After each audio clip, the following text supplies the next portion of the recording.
ఏలూరు జిల్లా ద్వారకా తిరుమల దేవస్థానంలో నకిలీ టికెట్ల వ్యవహారంలో కీలక నిందితులు 7గురిని పోలీసులు అరెస్టు చేశారు. 2026 మార్చి 15వ తేదీ 12 గంటల సమయంలో 200 రూపాయల విలువైన 61 నకిలీ టికెట్స్ ను అమ్మినట్లు విచారణలో తేలింది. ఈవో భద్రాజీ ఫిర్యాదు మేరకు ద్వారకా తిరుమల పోలీసులు కేసు నమోదు చేసి విచారణ చేశారు. ఆ సమయంలో కౌంటర్లో పనిచేసిన ఐనంపూడి సాయి జగన్నాథరాజు, సెక్యూరిటీ గార్డు మేకా సతీష్లపై కేసు నమోదు చేశారు. ప్రధాన నిందితుడు జగన్నాథరాజు పరారీలో ఉండడంతో సెక్యూరిటీ గార్డు మేకా సతీష్ సముద్రాల శేషబాబుని అదుపులోకి తీసుకుని విచారించారు.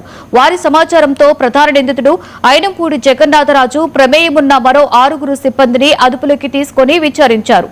అవుట్ సోర్సింగ్ సిబ్బంది, సెక్యూరిటీ సిబ్బంది ప్రమేయమున్నట్లుగా విచారణలో తేలిందని ఏలూరు డీఎస్పీ శ్రవణ్ కుమార్ చెప్పారు. మన ద్వారకా తిరుమల దేవస్థానం శ్రీ వెంకటేశ్వర స్వామి దేవస్థానంలో ఈ నకిలీ టికెట్ల యొక్క అవకతవకలపైనటువంటి విషయంపైన ఈ రోజు నాడు మీ అందరి ముందు ఈ యొక్క ప్రెస్ మీట్ పెట్టడం జరిగింది.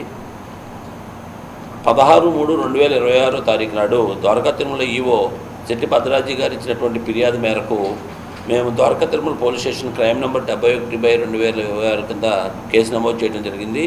ఆ యొక్క కేసులో వారు ఇచ్చిన ప్రకారము వారి యొక్క ఏదైతే 100 రూపాయలు 200 రూపాయల టికెట్లు వాళ్ళు స్కాన్ చేసినప్పుడు స్కాన్ అవ్వకుండా వాళ్ళు డూప్లికేట్ టికెట్లు కనపడినాయి అని చెప్పేసి వాళ్ళు ఇచ్చినటువంటి ఫిర్యాదు మేరకు దానికి ఎవరైతే అప్పుడు ఉన్నటువంటి ఇతను ఎవరో ఐనంపూడి జగన్నాథరాజు, అదేవిధంగా మేక శేషు సతీషు, సముద్రాల శేషుబాబు వీళ్ళందరూ కూడా బాధ్యులని చెప్పి